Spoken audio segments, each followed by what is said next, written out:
Cup চায়ের দোকানদার কিভাবে হয়ে গেলেন কফি চেইনের মালিক, মিস করবেন। গ্রামের এক চায়ের দোকান, ভাঙ্গা বেঞ্চ আর পুরনো কেতলি।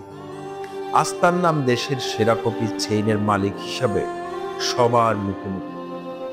বিশ্বাস না হলে এই গল্পটা সত্যি। কে এই ব্যক্তি, ব্যবসা কেন, গল্পটা আজ যার গল্প বলব তিনি কোনো বড় ডিগ্রি করেন, স্যুট টাই পরে না, তবুও তার প্রতিষ্ঠিত রেস্টুরেন্ট কফি কর্নার এখন বাংলাদেশের ৮টি শহরে চলছে। অনেকেই ভাবে বড় ব্যবসা মানে বড় পুঁজি লাগে, কিন্তু তিনি প্রমাণ করেছেন স্বপ্ন থাকলে শুরু করা যায় চায়ের দোকান থেকেও। শুরুর দিনগুলো কেমন ছিল? ২০১১ সালে মাত্র ১৮ বছর বয়সে বাবার পুরনো চায়ের দোকানটা সামলাতে হয় তাকে। স্কুলের গণ্ডি পার হননি।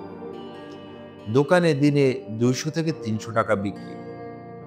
বন্ধুরা বলতো চা বানিয়ে সারা জীবন কাটবে, আত্মীয়রা বলতো এতে কিসের ভবিষ্যৎ।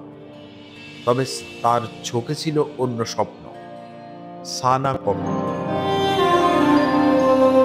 কিভাবে সে ঘুরে দাঁড়ালেন?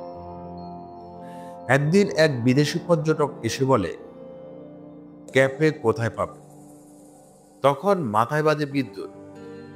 লোকেরা এখন কফি খুঁজছে।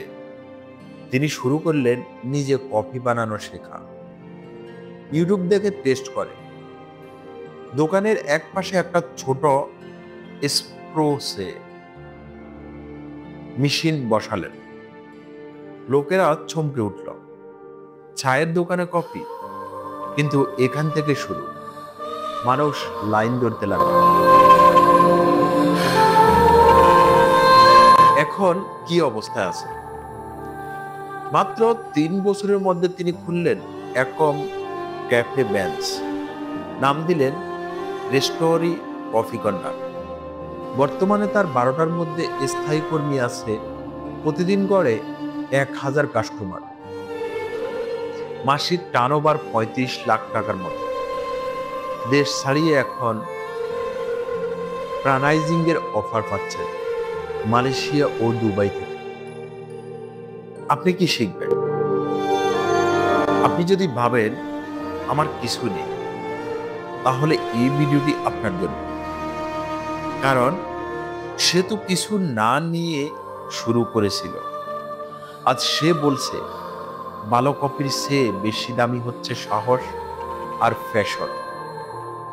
ব্যবসা শুরু করতে MBA না, মন চাই। লাইক, কমেন্ট, সাবস্ক্রাইব করুন। এমন বাস্তব বিজনেস গল্পগুলো আপনাকে অনুপ্রেরণা দেয়। তাহলে এখনই সাবস্ক্রাইব করে ফেলুন আর কমেন্টে লিখুন আপনি কোন ধরনের ব্যবসা শুরু করতে চান। পরের পর্বে আসছে কিভাবে এক বেকার ছেলে স্যালো মেশিন সারিয়ে গড়ে তুলল ১ কোটি টাকার সার্ভিস ব্র্যান্ড। সবাই ভালো থাকবেন, সুস্থ থাকবেন। আল্লাহ হাফেজ।